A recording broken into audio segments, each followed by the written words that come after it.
Yang akan kita bahas adalah Fathul Bari, lanjutan sujud sahwi, dan nanti kita boleh jenajah. Hadis yang pertama, babul isyarah salati oleh Rukaib an Ummi Salamah. Masalah isyarat pada saat salat.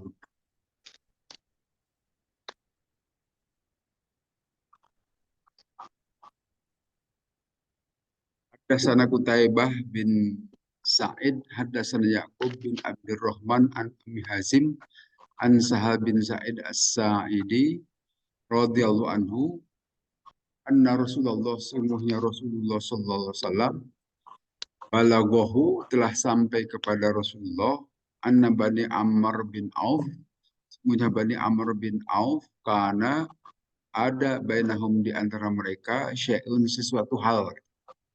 Fakhoroja maka keluar siapa Rasulullah SAW yuslihu dengan maksud mau melakukan islah, rekonsiliasi istilah sekarang.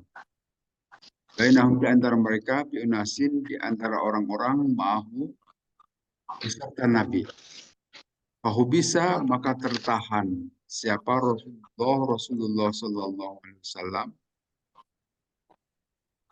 wahanat dan dekat as-salatu waktu salat. Wajah maka datang, ini hadis sudah pernah di atas. Wajah maka datang Bilalun Bilal ila Abi Bakrin menghadap ke Abu Bakar radhiyallahu anhu. Qala maka berkata Bilal, ya Abu Bakrin wahai Abu Bakar, inna Rasulullah sungguhnya Rasulullah sallallahu alaihi wasallam qad hubisa telah tertahan Rasulullah di Bani Amr bin Auf tadi. Aku dahanat padahal telah dekat as-salatu salat. Halaka anta umman nasa, apakah engkau inginkah engkau mengimami orang-orang?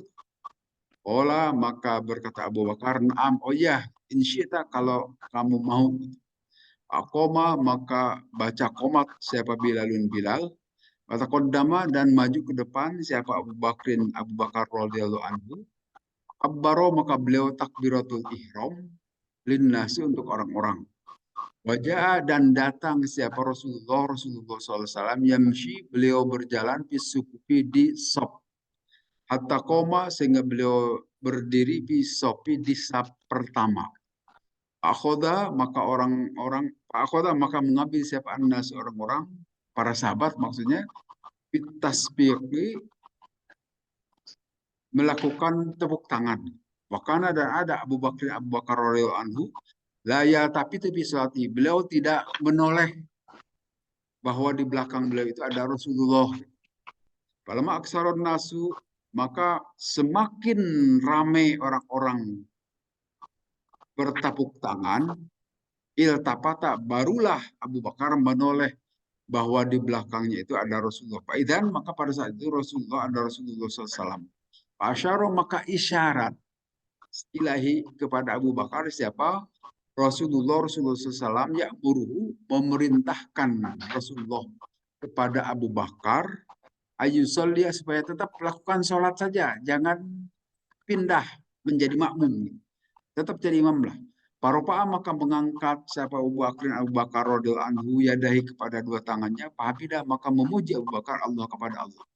Waroja'a dan beliau mundur al-kohkoro ke belakang. Warawahu dan meriwayatkan rawi hadis terhadap Abu Bakar hatta qoma fis sofi sehingga Abu Bakar itu berdiri di sop pertama. Kata kodama maka majulah siapa Rasulullah SAW. Fasolla maka mengimami Rasulullah linasi untuk orang-orang. Falamma parogo maka pada saat selesai sholat akbala menghadap Rasul nasi kepada orang-orang. Faqala maka bersabda Rasulullah, ya ayuhan nas, ingatlah orang-orang, malakum hinana bakum bisalati akhadtum bitasbih. Mengapakah kalian semua kalau ada masalah pada saat sholat, kok bertepuk tangan? Jangan bertepuk tangan maksudnya. Innamat tasbiku, karena sebenarnya tasbih itu atau bertepuk tangan itu linisai bagi kaum perempuan.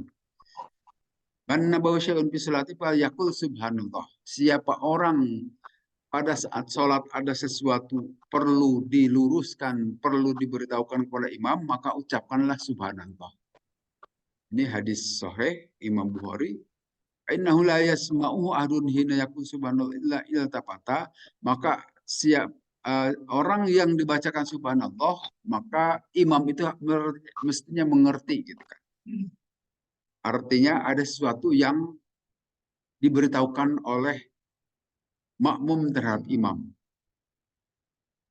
Ya Abu Bakrin, wahai Abu Bakar, ma mana akan tusalia? Apakah yang menghalangimu Abu Bakar untuk sholat tetap jadi imam? Ina asyadu ilaika, pada saat aku isyarat. Engkau jangan mundur, teruskan. Akola maka berkata Abu Bakrin Sayyidina Abu Bakar radhiyallahu an, maka nayan bagi libni Abi Kuhafa ayyusalliya baina yaday Rasulullah. Tidak pantas bagi Ibnu Abi Kuhafah karena beliau itu anak laki-laki Abi Kuhafah, bapak Abu Bakar itu Abu Kuhafah. Kita jarang mendengar Abu Bakar bin siapa, tapi beliau itu adalah Abu Bakrin Ibnu Abi Kuhafah. Itu pun nama kunyahnya. Kunyah itu ya yang suka pakai Abu atau Ummu itu kunyah. Biasanya dikaitkan dengan nama anak laki-laki tertua Abu Bakrin. Berarti nama anaknya itu Bakar. Bapak Bakar atau Ummu Bakrin, ibunya Bakar. Itu kunyah. Yang terkenal kan kita mendengarnya Abu Bakar. Beliau itu namanya Abdullah seperti bin Abi Kuhafah. Yang paling dikenal Abu Bakar. Tidak pantas bagi anaknya Abi Kuhafah sholat di depan Rasulullah SAW. Tidak pantas Rasul sehingga saya tidak mau jadi imam, mundur beliau. Nah ini kita berbicara soal isyarat. Jadi dalam sholat itu bisa menggunakan isyarat. Seperti kalau kita ada yang salam, datang ke masjid, kemudian salam, maka tidak boleh kita menjawab dengan ucapan Waalaikumsalam, tetapi pakai isyarat saja, pakai tangan atau isyarat yang lain boleh. Demikian juga kalau ada sesuatu hal yang lain, ya seperti misalnya kita sholat sendirian, tiba-tiba ada jemaah datang, tapi berduduk di sebelah kiri kita. Nah itu bisa kita pindahkan saja, kasih supaya dia pindah ke sebelah kanan. Itu pakai isyarat, nggak usah pakai lisan gitu kan. Silakan pindah ke sebelah kanan. Itu pernah juga dilakukan oleh Nabi pada saat Nabi SAW sholat, kemudian diikuti oleh Ibnu Abbas. Ibnu Abbas berdiri sebelah kiri, maka dipindahkan oleh Rasul ke sebelah kanan, pakai tangan beliau. Jadi isyarat pada saat sholat boleh, tetapi berkata-kata tidak boleh. Itu yang dilakukan kepada Sayyidina Abu Bakar saat itu. Kemudian hadis berikutnya haddatsana Yahya bin Sulaiman qala haddatsana Ibnu Wahb bin haddatsana As-Sauri an Hisham an Fatimah an Asma. Qalat berkata Asma, dakhaltu saya masuk ala Aisyah kepada Siti Aisyah radhiyallahu anha wahia pada saat itu Siti Aisyah tusolli sedang sholat qaimatan berdiri. Wanasu dan orang-orang kiamun juga berdiri. Fakultu maka saya berkata masya'tun nasi. Apa perilaku orang-orang itu? Asyarat maka isyarat Siti Aisyah birosiha menggunakan kepala beliau ilas sama ke langit. Fakultu maka aku berkata ayatun. Adakah tanda-tanda? Fakultu maka aku berkata birosiha itu menggunakan kepalanya. Naam betul bahwa beliau sedang melakukan sholat. Nanti ada penjelasan di bawah bahwa itu sholat gerhana. Isyarat ke atas gitu. Sedang sholat apa? Menunjukkan sedang sholat ada gerhana. Jadi di kepalanya ditegakkan. Diperlihatkan ke atas. Itu menunjukkan ada sholat gerhana. Kemudian di hadis berikutnya haddatsana Ismail qala haddatsani Malik an Hisham an Abi an Aisyah dari Aisyah radhiyallahu anha zaujin Nabi istri Nabi sallallahu alaihi wasallam. Annaha sebenarnya Siti Aisyah qalat berkata Siti Aisyah telah salat Rasulullah SAW di baitihi di rumah Rasulullah. Bahwa syakin pada saat itu Rasul dalam keadaan sakit. Jalisan beliau sholat sambil duduk. Wasolla dan sholat juga warahu di belakang Rasulullah kaumun sejumlah orang kiaman sambil berdiri. Pak Asyaro maka isyarat Nabi ilahim kepada orang-orang yang di belakangnya itu anijlisu supaya duduk juga. Laman sorofa maka pada saat selesai pola berkata Nabi, innama ju'ilal imam sungguhnya dijadikan imam itu liyutamma untuk diikuti bihi dengan imam tadi. Faidza raka'a maka apabila ruku imam parka'u maka kalian ikutlah ruku. Faidza rafa'a dan apabila cengkat dari ruku itu parfa'u maka kalian juga angkatlah kepala kalian. Nah, ini juga pakai isyarat. Jadi pada saat imam sholat duduk, makmum apakah harus duduk atau harus berdiri? Nah, kalau di sini awalnya disebutkan berdiri itu makmum itu. Tetapi Nabi mengisyaratkan sebaiknya ikuti cara imam juga. Jadi kalau imam duduk, maka makmum juga duduk. Jangan berdiri. Tetapi nanti di hadis yang lain, silahkan tetap saja sambil berdiri. Gitu. Jadi ada dua macam kalau imam dalam keadaan duduk.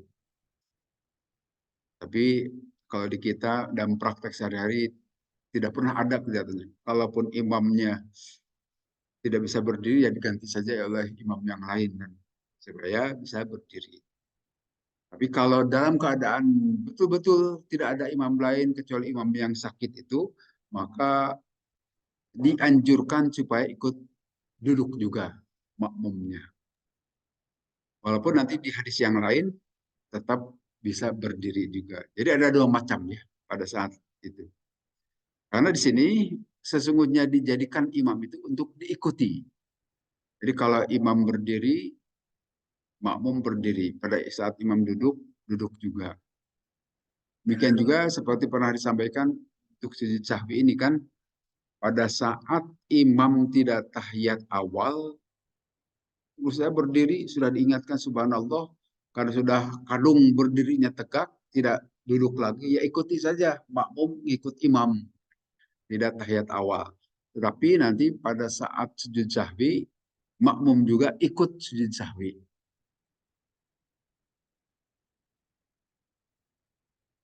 Li an ish, isyo, li anna isyaratahu sudirat minhu qabla ayyuharrima bis salati.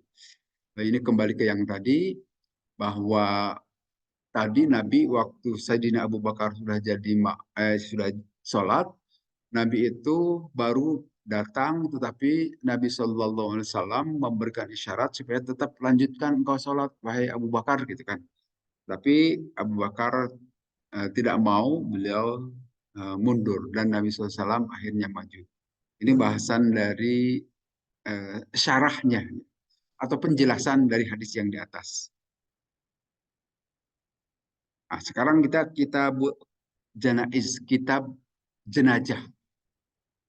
Kitab jenajah memperlakukan bagaimana orang yang meninggal itu. Wakil Wahab bin Munabi alaysa bibtahul jannah la ilaha illallah, dikatakan kepada Wahab bin Munabi, bukankah pintu surga itu adalah ucapan la ilaha illallah? Allah berkata Wahab, bala betul, walakin laisa bibtahu illa lahu asnanun. Tetapi sungguhnya kunci surga itu bukan hanya la ilallah, yang penting adalah kita juga mengikuti sunnah-sunnah Rasul. Jadi memang betul seperti nanti dalam hadis disebutkan, man kana akhiru kalamihi la ilaha illallah dakhala jannah. Siapa orang yang akhir perkataannya itu la ilaha illallah, maka akan masuk surga. Dijamin masuk surga. Sehingga tidak mungkin orang itu bisa mengucapkan la ilaha illallah saat menjelang kematiannya itu, kecuali orang yang komitmen, yang punya kepatuhan terhadap ajaran Rasulullah. Memang ucapan la ilaha itu gampang kan sekarang, gampang diucapkan, manuk beo itu saja bisa. Tetapi betulkah gampang juga pada saat menjelang kematian? Itu yang bergantung kepada perilaku kita sehari-hari. Pada saat sehat begini, sedang masih hidup, gampang ucapkan la ilaha illallah. Bahkan orang kafir juga mungkin bisa mengucapkan. Tapi menjelang kematian belum tentu, tidak ada jaminan. Kecuali orang-orang yang punya komitmen yang kuat terhadap ajaran Islam. Sehingga tidak semua bisa mengucapkan la ilaha illallah. Hati-hati menjelang kematian, sebaiknya di lingkungan orang-orang yang mengajarkan la ilaha illallah. Jangan sampai kita mati di rumah sakit Palang gitu kan, diajarkan oleh susternya yang lain-lain. Kita jadi murtad. Wah, berbahaya itu. Kita usahakan kalau bisa mesti di lingkungan orang-orang yang baik. Jangan karena layanan terbaik, tetapi menjelang mati murtad. Rugi besar.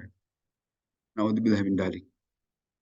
Disebutkan di sini, ukhrijat ruhu fi akhir qouli la ilaha, dan keluar ruhnya itu di akhir itu ucapan la ilaha illallah. Sini di dalam hadis Nabi disebutkan lakinu mautakum la ilaha illallah.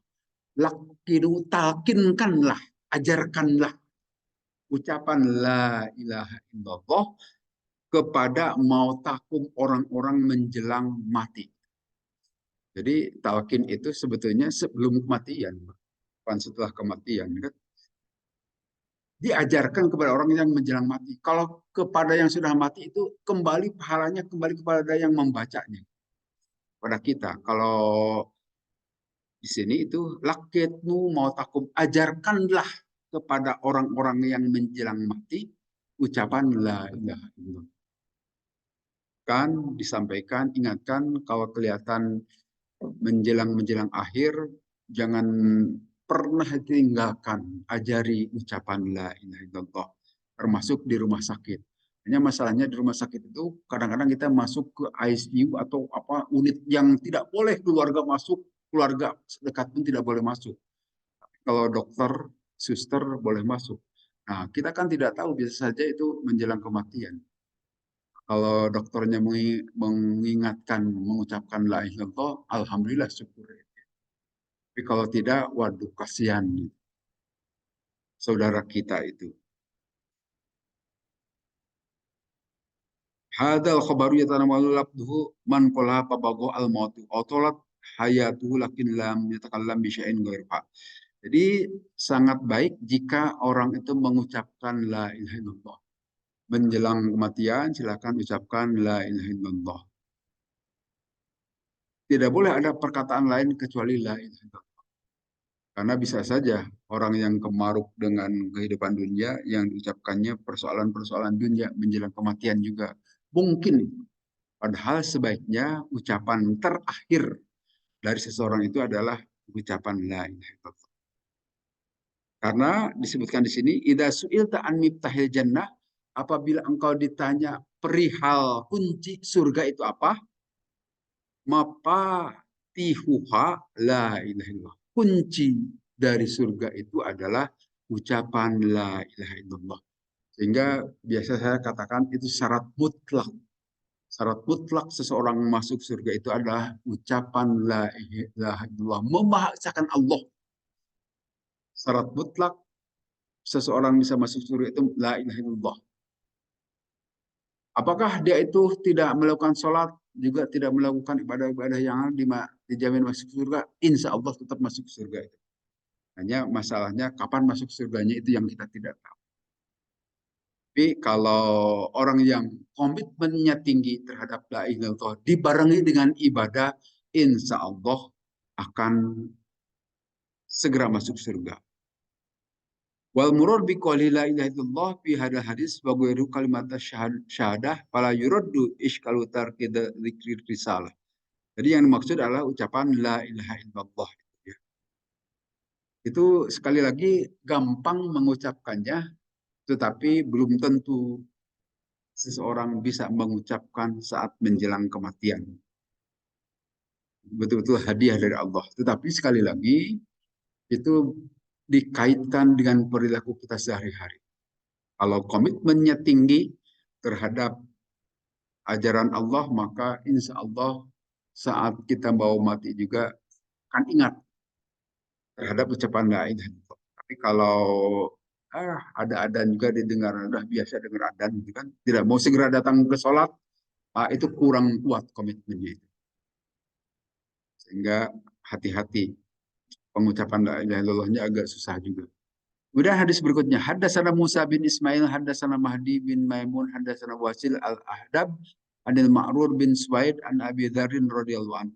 Qala berkata Abu Dar, qala bersabda Rasulullah SAW, Atani telah datang kepadaku, atin seorang yang datang, min Robbi dari Tuhan, malaikat Jibril ini.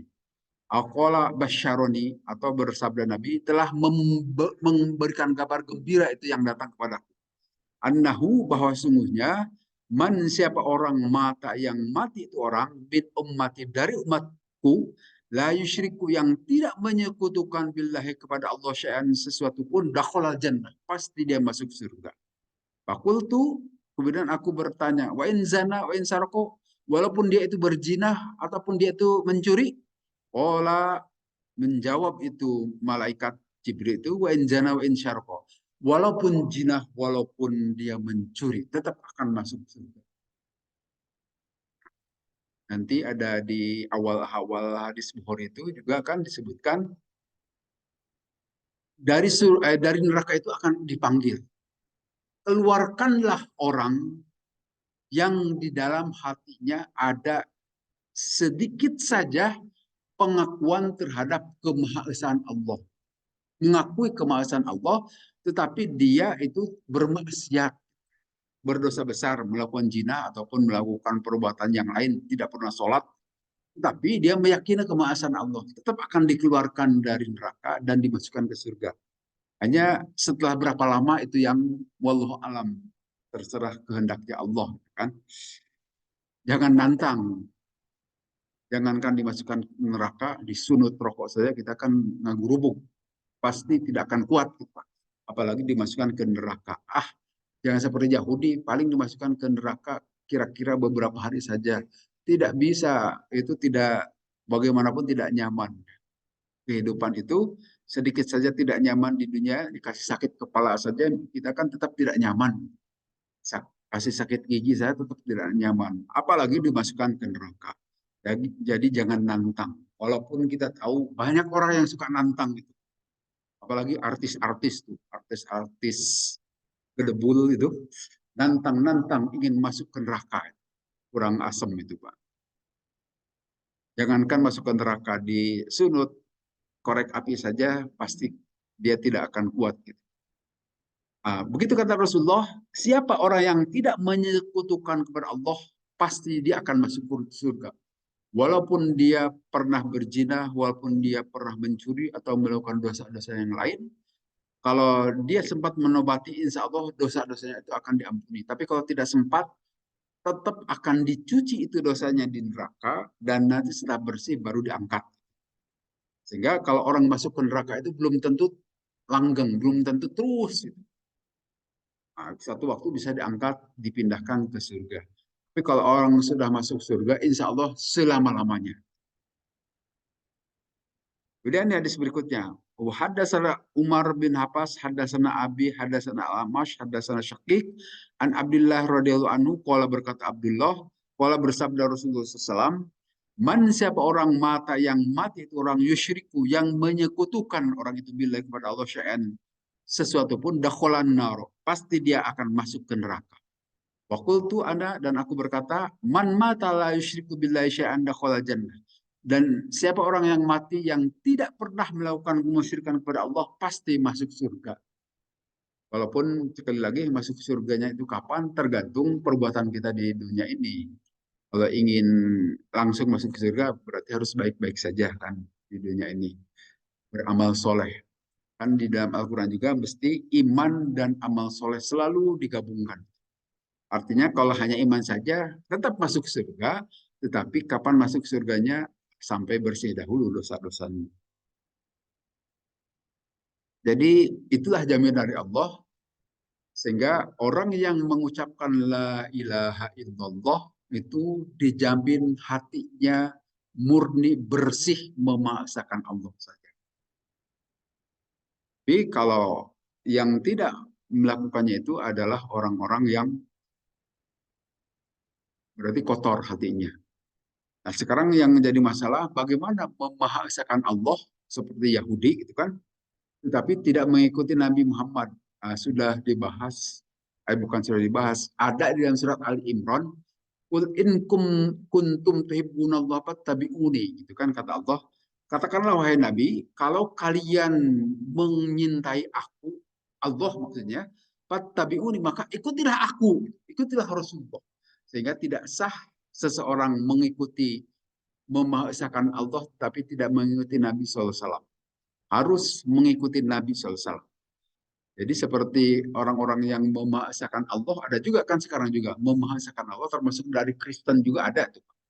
Tidak semuanya mengakui Nabi Isa sebagai anak Tuhan. Ada juga tetap mengakui Nabi Isa sebagai Nabi Allah, tetapi dia tidak mau mengikuti ajaran Nabi Muhammad. Nah, itu tidak sah menurut Al-Quran. Tetap itu tidak masuk.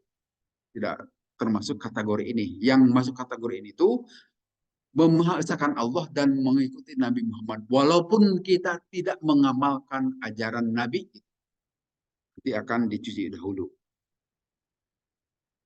Wadhalika anna nafya syirki yastaljimu isbatat tauhidi. Bahwa sungguhnya jika menafikan kesyirikan, maka pasti di dalamnya ada tauhid. Jadi tauhid itu tidak mungkin bercampur dengan kesyirikan. Seseorang yang syirik tidak mungkin bertauhid. Demikian juga seorang yang bertauhid tidak mungkin syirik. Walaupun tipis, walaupun tipis itu jarak antara tauhid dan kesyirikan. Karena bisa jadi hati-hati ini. Hati kita harus memelihara ketauhidan ini dari ucapan, dari iktikad maupun perbuatan. Bisa saja barangkali iktikad kita aman, tetap memahaesakan Allah. Tetapi perbuatan kita bisa saja perbuatan syirik, itu juga bisa membatalkan ketauhidan kita. Bisakah perbuatan syirik itu ada banyak di kita tuh. Sering saya sampaikan yang seperti para pemuja, para pemain sepak bola itu kan, itu perbuatannya itu kadang-kadang membahayakan ketauhidan itu, Pak. Mengagung-agungkan para pemain sepak bola berlebih-lebihan sampai dengan ucapan-ucapan yang menduakan Allah. Seolah-olah mereka itu adalah yang menentukan hidup dan matinya mereka. Padahal tidak, kan itu hanya hiburan saja. Walaupun boleh-boleh saja silahkan hiburan, tetapi jangan berlebih-lebihan. Seperti ucapan hidup matiku untuk Persib. Oh, itu bertentangan dengan inna solati wa nusuki wa mahyaya wa mamati lillahi rabbil alamin. Sehingga hidup dan matiku hanyalah untuk Allah. Ini dikatakan untuk Persib. Atau lagu Padamu Negeri itu Pak, perhatikan. Padamu Negeri. Apa itu? Kami berjanji berbakti dan sebagainya. Itu hati-hati, itu agak bertentangan dengan tauhid. Jiwa raga kami untuk, bukan begitu. Itu memang kita tahu itu barangkali bukan sebagai pernyataan sebagaimana dalam wajah wajah itu bukan ke sana. Tapi saking ingin mencintai negeri diungkapkan dengan bahasa yang demikian mirip-mirip ucapan doa iftitah. Tetapi dari sisi makna itu bisa berlebihan, membahayakan tauhid. Sehingga kalaupun kita mengucapkan hanya dalam ucapan saja, tidak sampai ke hati lah. Karena bagaimanapun itu lagu wajib, dia suka dinyanyikan pada upacara-upacara, tapi itu hanyalah ungkapan. Karena suatu waktu bisa saja kita pindah ke warga negaraan kan, tidak ada masalah, silahkan saja. Tapi bisakah kita pindah ketuhanan selain daripada Allah? Tidak mungkin. Hanya Allah pemilik seluruh alam ini. Kita tidak mungkin keluar dari genggaman Allah. Tapi kalau keluar dari negeri Republik Indonesia mungkin saja pindah. Sehingga lagu itu tidak berlaku lagi, gitu kan? Sama seperti kita megang uang rupiah.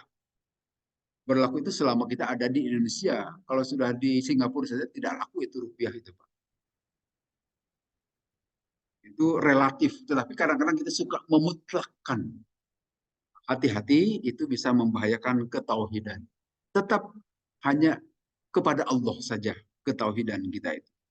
Tidak boleh kepada yang lain. Itu maksudnya syirik secara perbuatan. Hati-hati. Banyak dilakukan oleh para pecinta sepak bola yang berlebih-lebihan. Silakan cinta sepak bola boleh, tidak ada masalah kan. Tetapi ya biasa-biasa saja lah gitu. Hanya kesenangan yang sifatnya relatif juga. Karena di sini disebutkan ya tadi sudah sering man mata yusyriku billahi dakhalan nar. Siapa orang yang mati menyekutukan Allah pasti masuk ke neraka. Kita tidak bisa mengulang lagi, akan tidak bisa hidup lagi. Kalau sudah mati ya sekali mati. Tidak ada mati dua kali. Terus bagaimana dengan mati suri? Itu mah bukan mati, itu mah pura-pura mati. Atau kesadaran kita hilang. Sama seperti kita tidur kan, hilang tetapi nanti dikembalikan. Nah, mati suri itu memang terjadi kematian tetapi bukan mati hakiki. Walaupun memang kesadaran kita hilang. Kan tidak sedikit orang yang sakit di rumah sakit berbulan-bulan bahkan tidak sadar-sadar. Bahkan pernah Perdana Menteri Israel itu bertahun-tahun Ariel Sharon kalau tidak salah. Dia itu di rumah sakit hidup.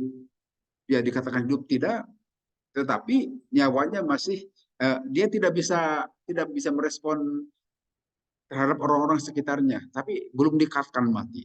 Itu mati suri barangkali itu. Demikian juga pangeran dari Saudi Arabia juga ada yang begitu. Berbulan-bulan bahkan bertahun-tahun itu pengertian mati suri belum mati si hidup. Tapi mati itu hanya sekali. Tidak mungkin ada mati dua kali. Dan tidak mungkin bisa hidup lagi.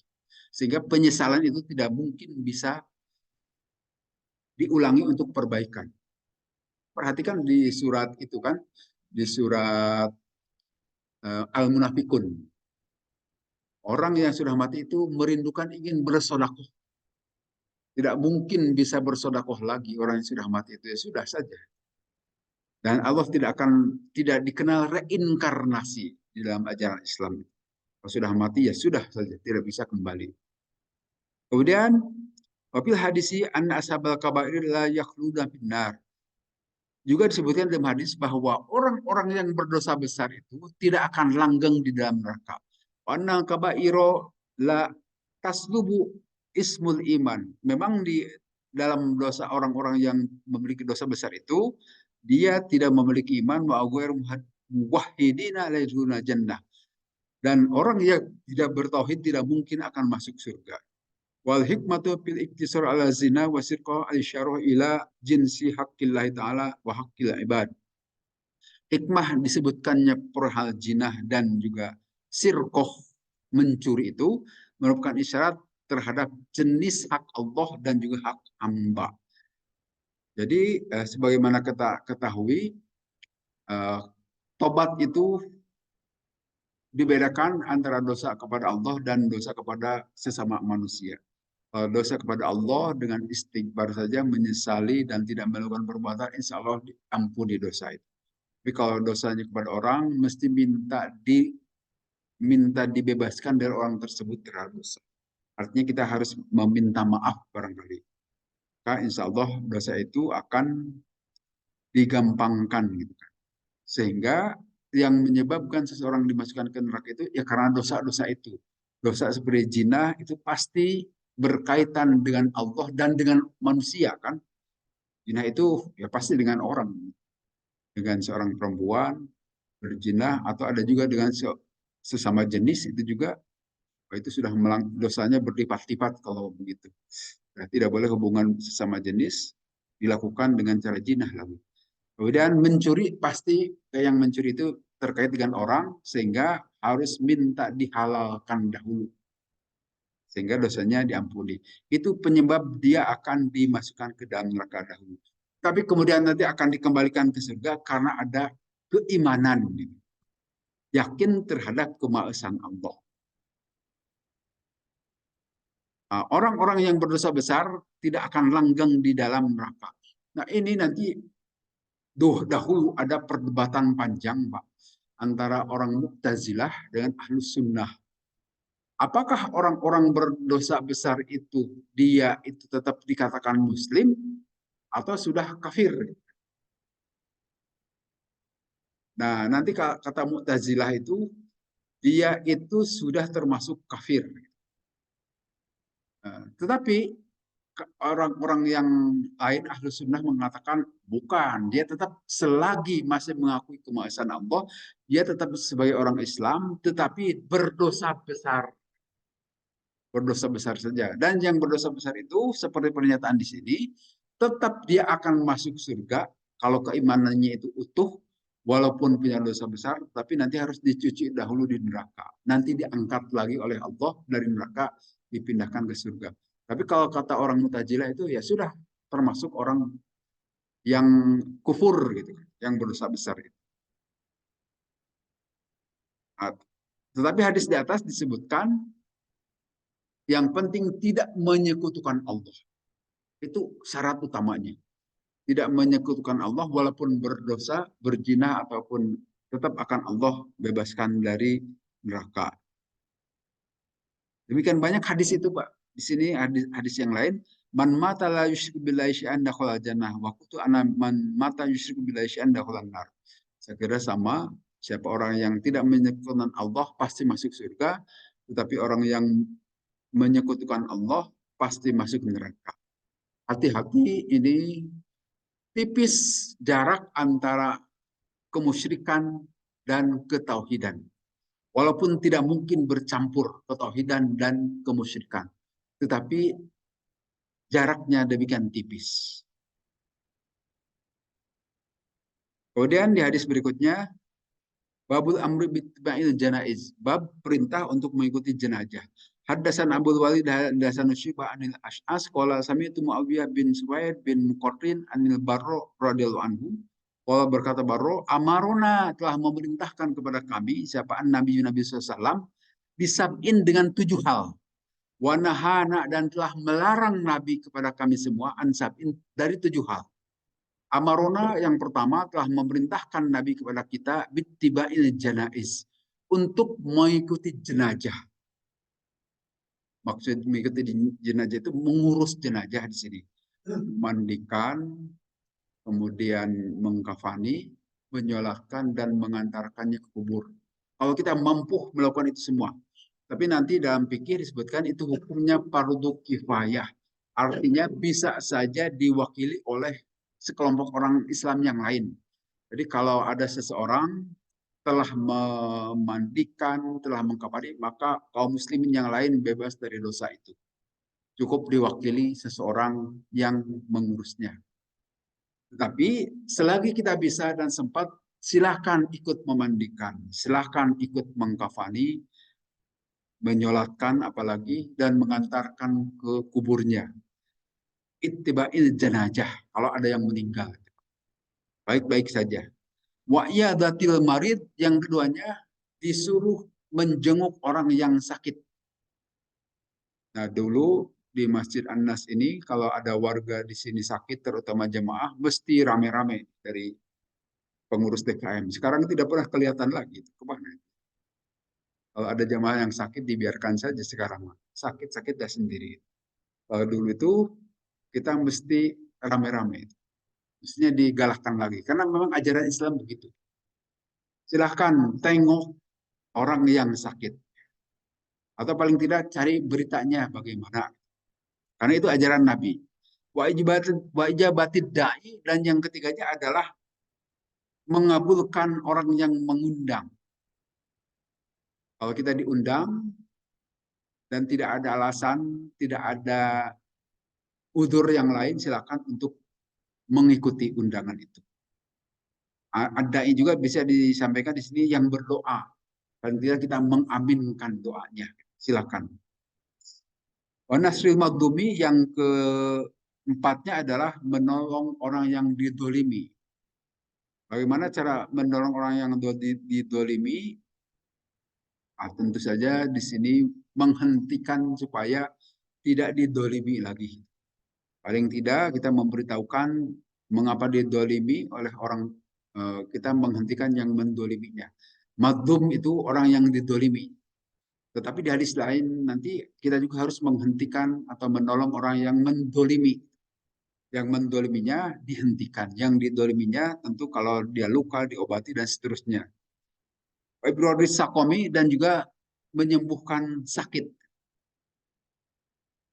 Warodis salam dan juga menjawab salam. Jadi menjawab salam itu adalah wajib.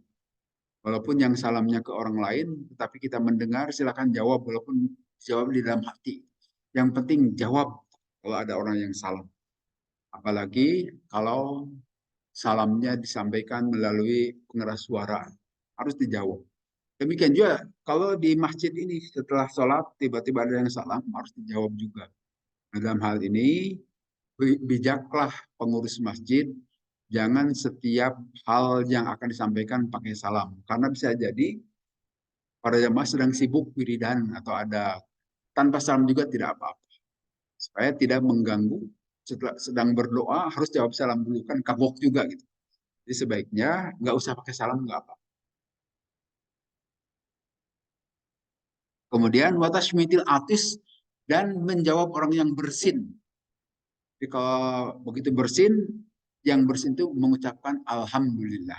Maka yang mendengar ucapan yarhakumullah, yarhakumallah bisa juga. Semoga Allah merahmati. Nah, nanti yang bersin lagi menjawab yahdikumullah. Itu indah kan kalau terjadi. Kadang-kadang kita suka lupa, apalagi kalau sedang di jalanan, di dalam bis kota ataupun di pasar gitu kan. Harusnya kalau ada yang bersin dijawab. Itu komunikasi antara orang Islam. Kemudian wa nahana an aniyat dan melarang Nabi SAW dari 7 hal. An aniyatil fiddati, dari wadah-wadahan perak. Jadi jangan sekali-kali makan menggunakan piring perak. Jangan sekali-kali makan menggunakan sendok perak. Saya kira mungkin saat ini sudah jarang ya sendok, piring terbuat dari perak ataupun emas. Mungkin zaman dahulu, zaman kerajaan banyak. Tapi kalaupun ada sekarang, kalau kita punya, jangan dipakai, dipajang saja lah. Karena itu dilarang menggunakan bejana terbuat dari emas maupun perak. Wadah-wadahan. Dan yang keduanya, wakhotamil dahab. Dan jangan menggunakan cincin dari emas. Untuk laki-laki ini, Pak ya. Kalau perempuan dipersilahkan. Jadi kalau ada yang pakai cincin waktu nanyaan gitu ya, itu kebiasaan orang Barat sebetulnya. Dalam Islam tidak dikenal tukar cincin ini. Itu kebiasaan orang lain, kita ikuti. Nah, tidak boleh. Walaupun emasnya emas putih, ya pokoknya nama emas mau putih mau kuning, tetap emas itu jangan dipakai oleh laki-laki. Kalaupun kita mau tukar cincin silahkan, tapi jangan dipakai, biarkan saja dijual lagi atau dikasihkan kepada saudara perempuan kita saja. Jangan dipakai. Ini hadis sahih loh ya, hadis Bukhari loh. Tapi saya masih lihat ada yang suka pakai cincin emas di sini, Pak. Jamaah kita. Padahal sudah sering saya sampaikan ini hadis ini. Tetap saja ya, silahkan itu tanggung jawab sendiri nanti di akhirat lah. Tapi yang jelas saya sudah memberitahukan begitu berulang-ulang. Jangan pakai cincin untuk kaum laki-laki. Cincin emas. Jadi kalau perempuan dipersilahkan. Wal harir dan juga jangan pakai sutra. Ini pakaian kita itu jangan pakai sutra juga, Pak. Tentu ini juga untuk laki-laki. Kalau perempuan silahkan pakai sutra. Di baju demikian juga ya, sutra halus, sutra kasar tidak boleh. Nah, mungkin sekarang tidak ada yang pakai sutra, tetapi ada yang lebih mahal dari sutra, juga hati-hati juga. Ada juga kan kain mungkin saat ini bukan sutra, tetapi harganya lebih mahal. Wal kosiji sama sutra yang kasarahan halus, wal istabrok demikian juga tidak boleh menggunakan kain yang cerminan kemewahan. Sehingga bagaimana kalau bukan sutra tetapi harganya jauh lebih mahal? Saya kira kalau bisa yang wajar-wajar saja mungkin. Semangat dari hadis ini ya. Semangat itu hiduplah biasa-biasa saja. Bukan berarti tidak boleh menggunakan yang indah-indah, dipersilahkan, tetapi yang wajar saja, yang umum, sesuai dengan public decency, kewajaran umum. Kalau sutra saja sudah tidak boleh, maka yang lebih mahal barangkali harus diperhatikan juga. Jangan. Kemudian hadasana Muhammad, hadasana Amr bin Abis Salamah, Anil Auza'i dan seterusnya dari Abu Hurairah. Qala berkata Abu Hurairah, sami itu saya telah mendengar Rasulullah kepada Rasulullah SAW. Yaqul bersabda Rasulullah, hakul muslimi, hak seorang Islam ala muslimi kepada Islam lain itu khamsun, ada 5. Raddus salam, yang pertama adalah menjawab salam. Jadi itu hak.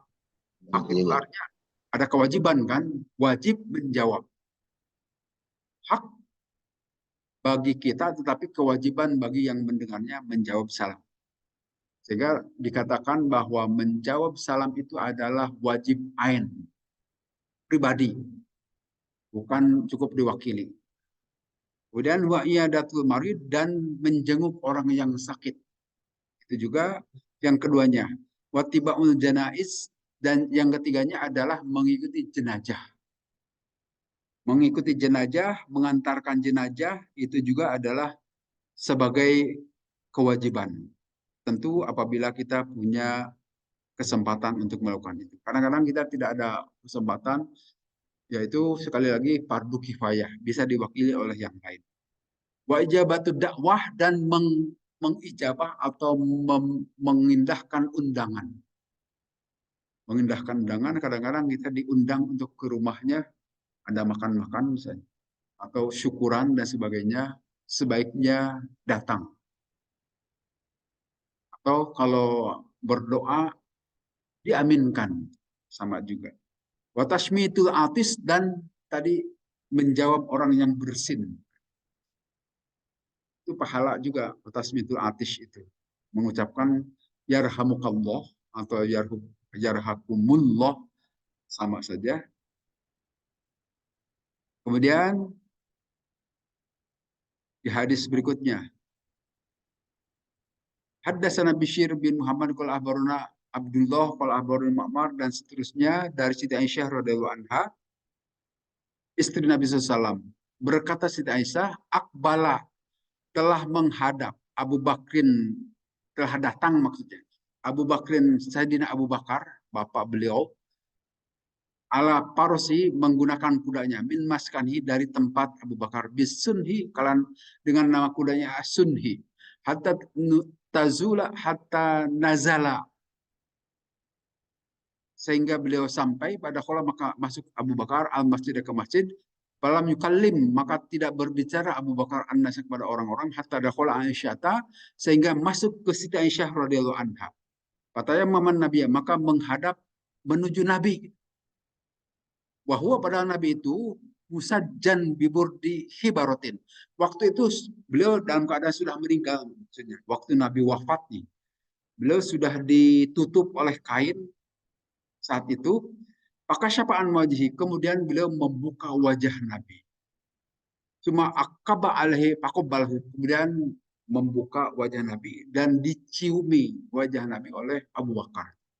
Jadi ini bolehnya kita menciumi jenazah setelah ditutup oleh kain, untuk mencium boleh, karena Sayyidina Abu Bakar memberikan contoh seperti itu.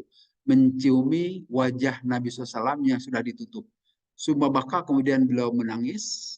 Faqala, kemudian Abu Bakar berkata, bi abi anta wa ummi ya Nabi Allah, demi bapakku engkau wahai, dan juga ibuku hai Nabi Allah, la yajma'ullah alaika mautataini, tidak mungkin Allah memberikan kematian 2 kali kepadamu wahai Nabi.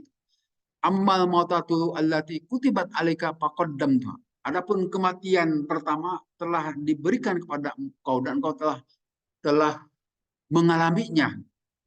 Wala Abu Salamah, kemudian Abu Salamah berkata, Pak Akhbaroni Ibnu Abbas, kemudian memberikan berita kepada saya Ibnu Abbas radhiyallahu anhu, anna Abu Bakrin, sungguhnya Abu Bakar radhiyallahu anhu, kharaja, waktu itu keluar dari rumah Nabi, wa Umar, dan Sayyidina Umar radhiyallahu anhu, beliau sedang yukallimun nasa, sedang berbicara dengan orang-orang. Pakola, maka kemudian Abu Bakar berkata, Ijlis, berkata kepada Umar, duduklah engkau wahai Umar, gitu. Pak Aba maka menolak Sayyidina Umar. Pakola, maka berkata lagi Abu Bakar, Ijlis, duduklah engkau wahai Umar. Pak Aba maka menolak itu Sayyidina Umar. Kata syahada, maka bertasyahud Abu Bakar radhiyallahu anhu. Pamala ilahin nasu watraku umaro. Kemudian Abu Bakar menuju orang-orang dan akhirnya orang-orang itu meninggalkan Umar. Pakola, maka berkata Abu Bakar, amma ba'du. Adapun setelah ini, paman kana minkum ya'budu Muhammadan fa inna Muhammadan qad mata. Maka siapapun di antara kalian yang akan menyembah Nabi Muhammad, maka ingatlah Nabi Muhammad sudah wafat. Paman kana ya'budullaha fa innallaha hayyun. Tetapi siapa orang yang akan menyembah Allah, maka ingatlah Allah itu akan hidup terus. La yamutu, tidak akan pernah mati Allah itu. Allah Ta'ala, bersabda Allah, berfirman Allah Ta'ala, wa ma Muhammadun, dan tidaklah Nabi Muhammad illa rasul, kecuali seorang rasul, qad khalat min qabli rusul, telah berlalu sebelum Nabi itu rasul-rasul yang lain. Apa mata? Apakah kalau meninggal Nabi Muhammad itu kutila atau terbunuh, in kolabtum, kalian semua kembali ala aqabikum, ke belakang-belakang kalian menyembah berhala gitu. Bahwa yang kolib, dan siapa yang kembali ke belakang ala akibat ke belakangnya, fala yadurrullah syai', maka tidak akan pernah memadaratkan Allah sedikit pun. Wa sayajzillahu syakirin, dan akan Allah berikan balasan orang-orang yang bersyukur. Wallahi, maka demi Allah, laka annan nasa, sesungguhnya orang-orang saat itu lam yakunu ya'lamun annallahu anjala ayat, tidak mengetahui tentang ayat ini. Pada ayat ini adalah di surat Ali Imran. Hatta talaha, sehingga membacakan terhadap itu siapa Abu Bakar radhiyallahu anhu. Fatalaquha minhu an-nasu, maka akhirnya sampailah ayat itu kepada orang-orang. Wala yasma'u basyarun illa yatluha, maka tidak ada orang yang membaca terhadap ayat itu kecuali dia membukanya atau mengingatnya kembali. Jadi ini peristiwa Pak, pada saat Nabi Shallallahu Alaihi Wasallam meninggal, wafat beliau itu. Nah, salah satu yang diajarkan di sini, waktu Nabi sudah wafat dan sudah ditutupi oleh kain, eh, Abu Bakar baru datang, kemudian menyingkapkan penutupnya itu dan menciumi Nabi itu boleh. Demikian juga kalau kita mau melayat seseorang dan mau menciumi ya sebelum dikafani gitu kan, dipersilahkan sebelum dimandikan. Kemudian saat itu di luar Sayyidina Umar ribut, tidak percaya terhadap wafatnya Nabi SAW. Bahkan beliau sampai ngancam pada orang, siapa yang mengatakan Muhammad telah meninggal, akan kutebas lehernya. Sayyidina Umar ngamuk lah gitu ya, tidak terima terhadap meninggalnya Nabi SAW. Karena menurut Sayyidina Umar tidak mungkin seorang Nabi meninggal begitu kira-kira. Tetapi kenyataan lain, memang Nabi sudah meninggal, sudah wafat. Nah, saat itu emosi Sayyidina Umar demikian memuncaknya. Dan Sayyidina Abu Bakar akhirnya keluar mendatangi Sayyidina Umar. Duduklah Umar, supaya engkau berubah dari berdiri mencak-mencak itu sekarang bisa berubah emosimu, mungkin begitu. Nah, setelah susah disuruh duduk, tidak mau saja, tetap Sayyidina Umar marah-marah gitu. Dibacakanlah ayat ini di surat Ali Imran. Wa ma Muhammadun illa rasulun qad khalat min qablihi rusul apa imma ta'aqutilan qalabtum ala aqabikum wa man qalib ala aqibai fala yadurru syai'a wa sayajzillahu syakirin. Akhirnya Sayyidina Umar dan para sahabat baru sadar bahwa Nabi Muhammad itu adalah manusia biasa yang bisa saja meninggal juga. Bahkan dari Allah, bisa saja Nabi itu meninggal atau terbunuh. Apakah kalau Nabi itu terbunuh, kalian mau kembali ke belakang, kalian mau melakukan kekafiran gitu kan? Siapa yang melakukan kekafiran tidak akan bisa memadaratkan kepada Allah sedikit pun. Baru sadar Sayyidina Umar bahwa memang Nabi itu adalah manusia biasa yang bisa saja meninggal. Tapi pesan yang disampaikan di sini itu adalah memperlakukan kepada jenazah. Itu sejarahnya. Yaitu tadi kita boleh menciumi jenazah. Jenazah yang sudah ditutup oleh kain, belum dimandikan. Kemudian kita, ya bagaimanapun Sayyidina Abu Bakar itu adalah mertua Nabi kan. Karena beliau itu adalah bapaknya Siti Aisyah. Sedangkan Sayyidina Umar juga sama, beliau itu adalah bapaknya Siti Hafsah. Tapi Sayyidina Utsman itu adalah menantu Nabi. Karena beliau itu menikah dengan putri Nabi, dengan Ummu Kulsum dan Siti Ruqayyah. Nikahnya tentu tidak bersamaan. Kemudian Sayyidina Ali itu adalah mantu Nabi. Jadi demikian dekat hubungan antara para sahabat Nabi SAW. Kemudian di hadis berikutnya, Hadatsana Yahya bin Bukair, hadatsana Al-Lais an Uqail an Ibn Sa'ab, qala akhbarani Khadijah dari Ummul A'la. Disebutkan seorang perempuan Ansor itu Ummul A'la itu yang berbaiat kepada Nabi SAW, baiatin Nabi SAW, akhbaratu memberitahukan Ummul A'la bahwa pada saat sedang melakukan pembagian undian gitu ya dengan orang muhajirin Qur'ah. Sekarang di haji itu juga suka terjadi Qur'ah kan untuk menentukan di maktab mana itu di Qur'ah, diundi gitu ya. Dan zaman Nabi juga begitu. Kaum muhajirin itu kan nanti akan tinggal di rumah-rumah Ansor yang mana saja itu di Qur'ah juga, diundi. Jadi ada sejak zaman dahulu. Fatorolana Utsman bin Mad'un. Kemudian akhirnya ada Utsman bin Mad'un anja Nabi Abjatina, maka akhirnya Utsman bin Mad'un itu tinggal di rumahku gitu ya. Kemudian Utsman bin Mad'un itu sakit keras sampai beliau meninggal. Falama tufiya, maka pada saat meninggal Utsman bin Mad'un wa kusila dan dimandikan wa kupina dan dikapani bi aswabihi di pakaian itu Utsman bin Mad'un dakhala maka masuk Rasulullah SAW. Fakultu maka berkata aku, rahmatullahi alaika ya Abu Sa'ib, rahmat Allah kepadamu wahai Abu Sa'ib. Abu Sa'ib itu adalah Utsman bin Mad'un ya. Itu adalah kunyahnya. Fasyahadati alaika lakon akramakallah. Maka kesaksianku padamu wahai Utsman bin Mad'un, Allah telah memuliakan engkau. Faqala Nabi, maka bersabda Nabi SAW, wa majriki Allah qad akramahu. Dari mana engkau tahu bahwa Allah telah memuliakan Utsman bin Mad'un? Fakultu, maka aku menjawab, kata Ummul A'la, bi abi anta ya Rasulullah, demi ibuku wahai Rasulullah, paman yukrimuhullah, maka mana mungkin Allah tidak memuliakan kepada Utsman bin Mad'un. Faqala, maka bersabda Nabi, amma huwa faqad ja'ahu al-yakin. Adapun kepada Utsman bin Mad'un itu telah datang keyakinan. Yang maksud keyakinan itu kematian.